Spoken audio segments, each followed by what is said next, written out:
Good morning students. Welcome in business studies class. In this session we are going to discuss the concept of capital market. What is capital market? Capital market is a market for medium and long term funds. It includes all the organizations, institutions and instruments that provide long term and medium term funds. It does not include the instruments or institutions which provide finance for short term period up to 1 year. The common instruments used in capital market are shares, debentures, bonds, mutual funds and public deposits. Students, capital market क्या है? Capital market एक ऐसी market है जहां पर companies अपनी long term और medium term securities issue करती हैं और इंटरेस्टेड इन्वेस्टर्स जो होते हैं उनकी सिक्योरिटीज परचेज करते हैं. ये एक ऐसी मार्केट है जहां पर shares, debentures, bonds, mutual funds, public deposits जो हैं वो सेल परचेज किए जाते हैं. What is shares, what is debentures and what is public deposits? It has already discussed in class 11. An ideal capital market is one where finance is available at reasonable cost, which facilitates economic growth, where market operations are free, fair, competitive and transparent, must provide sufficient information to investors, must allocate capital productively. एक capital market ऐसी market है जहां पर medium और long term securities का cell purchase हो रहा है, लेकिन वहां पर बहुत सारे और भी फीचर्स हैं. सेल परचेज हो रहा है रीजनेबल प्राइसेस पर, यानी कि डिमांड और सप्लाई के बीच में प्रॉपर बैलेंस है.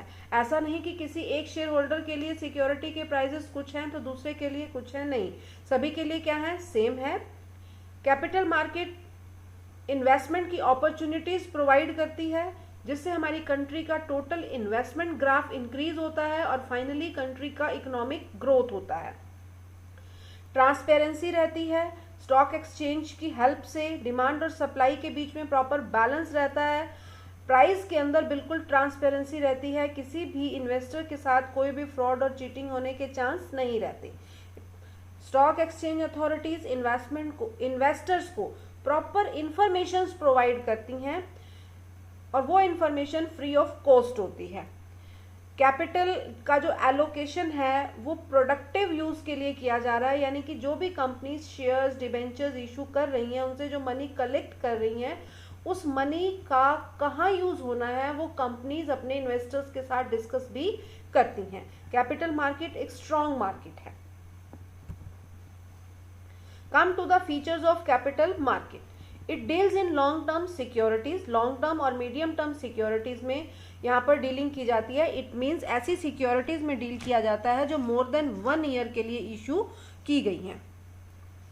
Second one is it performs trade off function. Trade off function means कि कैपिटल मार्केट एक ऐसी मार्केट है जो डिमांड और सप्लाई के बीच में बैलेंस बिठाने का काम करती है. वहाँ पर अगर डिमांड सिक्योरिटीज की ज़्यादा हो रही है, सप्लाई कम हो रही है तो ऑटोमेटिक प्राइजेस क्या हो जाते हैं? इंक्रीज हो जाते हैं. सप्लाई कम है, डिमांड ज़्यादा है, प्राइजेस क्या हो रहे हैं? इंक्रीज हो रहे हैं. डिमांड कम है, सप्लाई ज़्यादा है, प्राइजेस क्या हो रहे हैं? डिक्रीज हो रहे हैं. ट्रेड ऑफ फंक्शन एस्टैब्लिश होता है. It helps in capital formation. Capital market अपने इन्वेस्टर्स को ऐसी अपॉर्चुनिटीज ऑफर करती है कि जो इन्वेस्टर्स हैं वो अट्रैक्ट होते हैं इन्वेस्ट करने के लिए, और जैसे ही उन्हें अपनी इन्वेस्टमेंट के ऊपर हायर प्रॉफिट्स अर्न होते हैं वो अगेन उसे री इन्वेस्ट करते हैं. तो इस तरह से जो सर्कल है वो कंटिन्यू होता रहता है और इन्वेस्टमेंट के बाद अगेन इन्वेस्टमेंट्स होती रहती हैं और जिससे हमारी कंट्री का जो इन्वेस्टमेंट ग्राफ है वो इंक्रीज हो जाता है और हमारी जो कैपिटल फॉर्मेशन है वो भी इंक्रीज होता है. फाइनली इकोनॉमिक ग्रोथ होता है. It helps in creating liquidity. Stock exchange एक ऐसा प्लेटफॉर्म प्रोवाइड करता है जिसमें इन्वेस्टर्स अपनी सिक्योरिटीज को इजीली सेल परचेज कर सकते हैं, यानी कि प्रॉपर लिक्विडिटी मेंटेन रहती है. It satisfies long term financial requirements. Government sector को, इंडस्ट्रियल सेक्टर को जब भी लॉन्ग टर्म फाइनेंशियल नीड्स होती हैं तो वो कैपिटल मार्केट में अपनी सिक्योरिटीज़ को सेल परचेज करते हैं ताकि उनके पास लॉन्ग टर्म के लिए फंड्स इजीली कलेक्ट हो सकें। That's all about the features of capital market. Well students, capital market can be divided into two categories. One is primary market and other is secondary market. Primary market, that is also called new issue market. As in this market, securities are sold for the first time, that is new securities are issued from the company. Primary market directly contributes in capital formation because in primary market company goes directly to investors and utilize these funds for investment in buildings, plant, machinery, etc. Primary market एक ऐसी market है जहां पर companies first time अपनी securities को issue करती हैं। New securities को जब भी किसी कंपनी को इशू करना है तो वो कहाँ इशू करेगी? प्राइमरी मार्केट में ही इशू करेगी। Come to the secondary market, that is also called stock exchange market. The secondary market is the market for the sale and purchase of previously issued or second hand securities. जो securities primary market में already issue की जा चुकी हैं, उन securities का अगर trade हो रहा है, सेल परचेज हो रहा है, तो वो कौन सी मार्केट में होगा? सेकेंडरी मार्केट में होगा. जो securities first time company issue करती है वो कहाँ इशू करती है? प्राइमरी मार्केट में. वो सिक्योरिटीज कहाँ आ जाती हैं? इन्वेस्टर्स के पास आ जाती हैं. अब अगर इन्वेस्टर्स को अपनी सिक्योरिटीज को सेल परचेज करना है, ठीक है, तो वो कहाँ करेंगे? सेकेंडरी मार्केट में करेंगे. मिस्टर ए के पास कुछ सिक्योरिटीज हैं, उन्हें फंड्स की रिक्वायरमेंट है पर्सनल यूजेस के लिए, तो वो क्या करते हैं? अपनी सिक्योरिटीज सेल करना चाहते हैं. तो मिस्टर बी जो है उनकी सिक्योरिटीज परचेज करना चाहते हैं. ए और बी के बीच में जो ट्रांजैक्शन होगा वो कौन सी मार्केट में होगा? सेकेंडरी मार्केट में होगा. एक कंपनी अपनी सिक्योरिटीज इशू करना चाहती है, तो मिस्टर एम जो है उनकी सिक्योरिटीज परचेज कर रहे हैं, तो कंपनी और मिस्टर एम के बीच में जो ट्रांजैक्शन हो रहा है वो बेटा कहाँ हो रहा है? प्राइमरी मार्केट में हो रहा है. In secondary market, securities are not directly issued by the company to the investors. The securities are sold by the existing investors to other investors.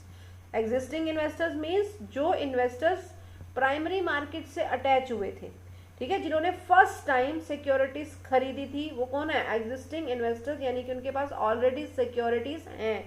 वो अदर इन्वेस्टर्स को अपनी सिक्योरिटीज बेच रहे हैं, यानी कि कौन सी मार्केट में डील कर रहे हैं? वो सेकेंडरी मार्केट में डील कर रहे हैं. Sometimes the investor is in need of cash and another investor wants to buy the shares of the company as he could not get directly from the company. Then both the investors can meet in secondary market and exchange securities for cash together, intermediary called broker. First investor और second investor के बीच में जब भी transaction हो रहा है तो वो किसकी हेल्प से हो रहा है? ब्रोकर की हेल्प से हो रहा है. यानी कि सेकेंडरी मार्केट में जो डीलिंग्स होती हैं वो with the help of brokers होती हैं. Come to the methods of flotation of securities in primary market. First method is public issue through prospectus. Under this method company issue a prospectus to inform the general public and attract the general public. In prospectus, company provides details about the purpose for which funds are being raised, past financial performance of the company, background and future prospectus of company. The information in the prospectus helps the public to know about the risk and earning potential of the company, and accordingly they decide whether to invest or not in the company. Through IPO, company can approach large number of persons and can approach public at large. Sometimes companies involve intermediaries such as brokers, bankers and underwriters to raise capital from general public. Public issue through prospectus में companies क्या करती हैं? Prospectus print करवाती हैं. Brokers, bankers, underwriters की help से वो general public के लिए प्रोस्पेक्टस अवेलेबल करवाती हैं. प्रोस्पेक्टस में कंपनी ने पास्ट में क्या किया, फ्यूचर में क्या प्लानिंग है कंपनी की, क्यों वो पब्लिक से फंड्स कलेक्ट करना चाहती है, उसका शेयर्स, डिबेंचर्स इशू करने के पीछे, सिक्योरिटीज को इशू करने के पीछे क्या पर्पस है, वो सब पॉइंट्स ऑलरेडी किस में राइट कर दिए जाते हैं? प्रोस्पेक्टस में. जो इन्वेस्टर्स होते हैं वो प्रोस्पेक्टस को डिटेल में रीड करते हैं और उसके बाद वो ये डिसाइड करते हैं कि उन्हें इस कंपनी के जो शेयर्स, डिबेंचर्स, सिक्योरिटीज़ हैं वो परचेज करनी चाहिए या नहीं करनी चाहिए। Come to the offer for sale. Under this method, new securities are offered to general public, but not directly by the company. जैसा कि अभी public issue offer for prospectus में हमने किया कि जनरल पब्लिक को कंपनीज क्या करती हैं, प्रोस्पेक्टस ऑफर कर देती हैं जिसमें कंपनी का सारा इंफॉर्मेशन राइट किया होता है। लेकिन ऑफर फॉर सेल में क्या होता है कि कंपनीज अपने शेयर्स जनरल पब्लिक को सेल तो करना चाहती हैं बट वो डायरेक्टली नहीं कर रही हैं। किसकी हेल्प से कर रही हैं? इंटरमीडियरीज की हेल्प से कर रही हैं, but by an intermediary who buys whole lot of securities from the company. मान लीजिए कि किसी कंपनी को 1000 सिक्योरिटीज इशू करनी है तो वो जनरल पब्लिक को डायरेक्टली नहीं करेगी, वो अपनी पूरी की पूरी 1000 सिक्योरिटीज किसे दे देगी? इंटरमीडियरीज यानी कि ब्रोकर्स को दे देगी। Generally the intermediaries are the firms of brokers. So, sale of securities takes place in two steps. First, when the company issues securities to the intermediary at face value, and second, when intermediaries issue securities to general public at higher prices to earn profit. जो broker होते हैं वो company से direct securities purchase कर लेते हैं। Company उन्हें face value पर सिक्योरिटीज सेल करती है और ब्रोकर्स जो हैं उन सिक्योरिटीज को अपने जो बायर्स हैं उन्हें सेल करती है। ब्रोकर जो हैं वो सेल कर रहे हैं बायर्स को, उनसे पर्टिकुलर कमीशन चार्ज कर रहे हैं, प्रॉफिट पर उन्हें सेल कर रहे हैं, हायर प्राइजेस पर उन्हें सेल कर रहे हैं, फेस वैल्यूज पर उन्हें सेल नहीं कर रहे। क्यों? क्योंकि ब्रोकर्स को अपनी अर्निंग भी करनी है, ब्रोकर्स को अपने प्रॉफिट मार्जिन्स को भी लेकर चलना है। Under this method, companies save from the formalities and complexities of issuing securities directly to the public. अब कंपनी को क्या बेनिफिट होता है ऑफर फॉर सेल का ऑप्शन यूज करने में कि कंपनी का बहुत सारा टाइम और बहुत सारी मनी सेव हो जाती है जो उन्हें शेयर इशू प्रोसेस में लगानी पड़ती है, यानी कि कंपनी अपनी फ्लोटेशन कॉस्ट को सेव कर लेती है। Come to the next, that is private placement. Under this method, the securities are sold by the company to an intermediaries at a fixed price, and in second step, intermediaries sell these securities not to general public but to selected clients at higher prices. अभी offer for sale में हमने discuss किया कि intermediaries को companies अपना पूरा का पूरा लॉट सेल कर देती हैं और इंटरमीडियरीज हायर प्राइसेस पर जनरल पब्लिक्स को वो सिक्योरिटीज सेल करती हैं। बट प्राइवेट प्लेसमेंट के केस में क्या रहेगा बच्चे कि कंपनीज अपनी सारी की सारी सिक्योरिटीज किसे हैंड ओवर करेंगी? इंटरमीडियरीज को, और इंटरमीडियरीज जनरल पब्लिक को वो सिक्योरिटीज सेल नहीं करेंगे बल्कि वो सेलेक्टेड क्लाइंट्स को अपनी जो सिक्योरिटीज हैं वो हायर प्राइसेस पर सेल करेंगे। The issuing company issue prospectus to give details about its objective future prospectus so that the reputed clients prefer to buy the securities from intermediaries. जो companies हैं वो प्रोस्पेक्टस अपना print out करवाएंगी और वो prospectus intermediaries को देंगी, intermediaries उन prospectus को अपने सेलेक्टेड क्लाइंट्स को देंगे, सेलेक्टेड क्लाइंट्स उन्हें रीड करेंगे और वो डिसाइड करेंगे कि उन्हें इस पर्टिकुलर कंपनी में अपनी मनी इन्वेस्ट करनी चाहिए या नहीं करनी चाहिए। Under this method the intermediaries issue securities to the selected clients such as UTI, LIC, general insurance and other financial and banking institutions. The private placement method is a cost saving method as companies save from the expenses of underwriter fee, manager fee, agents commission, listing of company's name in stock exchange, etc. Small and new companies prefer private placement as they cannot afford to rise from public issue. बहुत सारी companies, चाहे वो small companies हैं चाहे वो large companies हैं, वो private placement का मेथड यूज़ करती हैं क्योंकि इसमें टाइम और कॉस्ट दोनों की सेविंग हो जाती है। कंपनी ने अपने शेयर इशू किए, किसे दे दिए? इंटरमीडियरीज को दे दिए।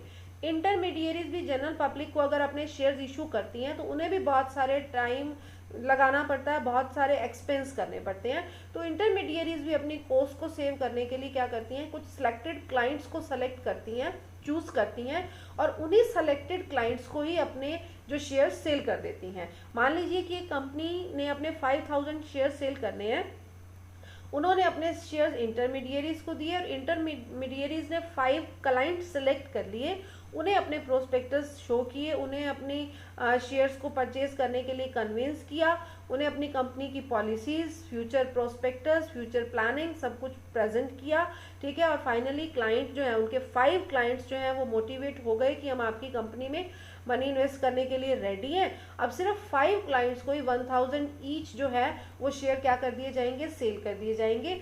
अब इसमें टाइम और कॉस्ट के सेविंग दोनों पार्टीज की हो गई, इंटरमीडियरीज की भी हो गई और कंपनीज की भी हो गई। That's all about the method of private placement. Next is right issue. It is very important for existing companies. This method is used only of the existing companies, not for the new companies. This is the issue of new shares of existing shareholders. It is called right issue because it is the preemptive right of shareholders that company must offer them the new issue before subscribing to outsiders. Each shareholder has the right to subscribe to the new shares in the proportion of shares he already holds. A right issue is mandatory for companies under Companies Act 1956. The stock exchange does not allow the existing companies to go for new issue without giving preemptive rights to existing shareholders, because if new issue is directly issued to new subscribers, then the existing shareholders may lose their share in capital and control of company, that is, it would water their equity. To stop this, the preemptive or right issue is compulsory for existing companies. Well students, what is the clear meaning of right issue? Right issue क्या है कि एक company को कुछ नए share issue करने हैं, और लेकिन इसमें सबसे इम्पॉर्टेंट रहेगा कि वो कंपनी ऑलरेडी अपने कुछ शेयर्स इशू कर चुकी हो, बिल्कुल फ्रेश इशू, बिल्कुल न्यू कंपनी को अगर अपने शेयर्स इशू करने हैं तो वो राइट इशू के मेथड को ऑप्ट नहीं कर सकती। राइट इशू का मेथड वही कंपनीज ऑप्ट करेंगी जो ऑलरेडी कुछ शेयर्स अपने इशू कर चुकी हैं, यानी कि प्राइमरी मार्केट के अंदर उन्होंने अपने कुछ शेयर्स ऑलरेडी इशू किए हैं। अब एक कंपनी को अपने कुछ न्यू शेयर्स इशू करने हैं, मान लीजिए उसे 1000 शेयर्स इशू करने हैं, तो न्यू सिक्योरिटीज को इशू करने का जो ऑफर है वो फर्स्ट ऑफर किसे देगी, एग्जिस्टिंग शेयर होल्डर्स को देगी, जो ऑलरेडी उस कंपनी के शेयर होल्डर हैं, जिनके पास ऑलरेडी उस कंपनी के कुछ शेयर्स हैं। तो this method is called right issue. तो राइट इशू जब कंपनी करने जा रही है तो कंपनी को क्या करना है कि अपने एग्जिस्टिंग शेयर होल्डर्स को अनाउंस करना है कि हम 1000 न्यू शेयर्स इशू करने जा रहे हैं, तो अगर आप लोग इंटरेस्टेड हैं तो आप इन 1000 शेयर्स को परचेज कर सकते हैं। तो कंपनी यहाँ पर अपना रेशो भी डिसाइड करती है कि जिस शेयर होल्डर के पास 5 शेयर्स हैं वो 1 शेयर परचेज कर सकता है, जिसके पास 10 शेयर्स हैं वो 2 शेयर्स परचेज कर सकता है। इस तरह से कंपनी कुछ रेशो भी जो है अनाउंस कर सकती है। एग्जिस्टिंग शेयर होल्डर्स अगर इंटरेस्टेड होते हैं तो वो इन न्यू शेयर्स को भी परचेज कर लेते हैं, और कंपनी को एग्जिस्टिंग शेयर होल्डर्स को ये ऑफर देना कंपलसरी है। ऐसा कंपनीज एक्ट 1956 में राइट किया गया है। कंपनी अगर ऐसा नहीं कर सकती है, अगर ऐसा नहीं कर रही है, तो कंपनी के ऊपर जो है कंपनीज एक्ट 1956 को ब्रेक करने का चार्ज भी लग सकता है। तो कंपनीज पहले एग्जिस्टिंग शेयर होल्डर्स को न्यू सिक्योरिटीज ऑफर करेंगी। अगर एग्जिस्टिंग शेयर होल्डर्स जो हैं इन सिक्योरिटीज को परचेज नहीं करते हैं, तब न्यू शेयर होल्डर्स को इनवाइट किया जाएगा सिक्योरिटीज को परचेज करने के लिए। ऐसा क्यों किया जाता है? क्योंकि यू आर नो दैट कि equity share holders are the real owners of the company. तो अगर शेयर होल्डर्स के कंट्रोल को लिमिटेड रखना है, यानी कि वोटिंग पावर्स को लिमिटेड रखना है, कंट्रोल को कुछ ही लोगों के हाथों में रखना है, कंट्रोल को स्प्रेड नहीं करना है, तो limited number of share holders होने चाहिए। ठीक है। और वो कब हो सकता है, जब हम एग्जिस्टिंग शेयर होल्डर्स को ही न्यू सिक्योरिटीज क्या करते रहे, सेल करते रहे, तो हमारे नंबर ऑफ इक्विटी शेयर्स जो है वो इंक्रीज नहीं होंगे। तो लिमिटेड लोगों के हाथ में ही कंपनी की कंट्रोल कंसिडरेशंस रहेंगी, इसीलिए कंपनी राइट इशू को बहुत ज्यादा प्रेफर करती हैं। Come to the last method, that is IPO, issue of capital to the general public through an online system of the stock exchange। यहाँ पर इलेक्ट्रॉनिक मीडियम से सिक्योरिटीज को सेल किया जा रहा है, ऑनलाइन सिस्टम से सिक्योरिटीज को सेल किया जा रहा है। A company needs to enter in an agreement with the stock exchange. This is called an initial public offer.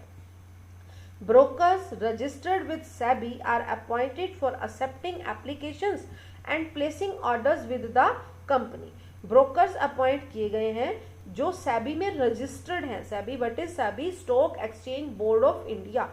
Stock exchange board of India कुछ ब्रोकर्स को रजिस्टर्ड करता है और वही रजिस्टर्ड ब्रोकर्स जो हैं IPOs में डील करते हैं, यानी कि शेयर्स की जो इलेक्ट्रॉनिक डीलिंग्स होनी है उन्हें डील करते हैं, उनके लिए एप्लीकेशंस एक्सेप्ट करते हैं, उनका शेयर होल्डर्स के बिहाफ पर ऑर्डर्स प्लेस करते हैं।